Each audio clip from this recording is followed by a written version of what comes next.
Muling pinag-usapan sa social media si Arjo Atayde matapos siyang mamataang nasa loob ng ABS-CBN compound.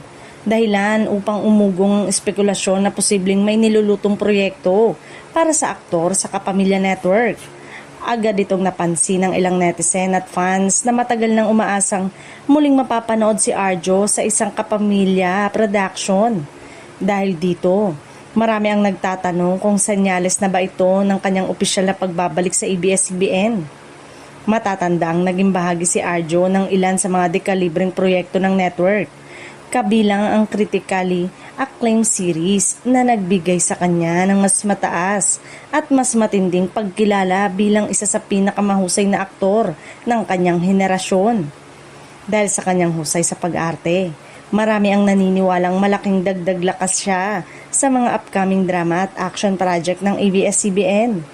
Hindi rin malayong isa siya sa mga artistang kinakausap para sa mas malalaking serye ngayong pinapalakas muli ng network ang kanilang primetime lineup.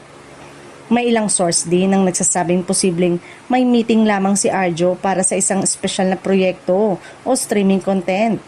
Sa ngayon, wala pang kumpirmasyon kung ito ba ay para sa teleserye, pelikula o isang digital series. Hindi rin maikakaila na nananatiling maganda ang relasyon ng aktor sa ABS-CBN kahit nagkaroon siya ng iba't ibang commitment sa labas ng network. Kaya naman bukas pa rin ang posibilidad ng future collaboration. Bukod dito, kilala si Arjo bilang mapili sa kanyang mga tinatanggap na proyekto. Mas pinahalagaan umano niya ang kalidad ng kwento at lalim ng karakter kaysa sa simpleng exposure lamang sa telebisyon.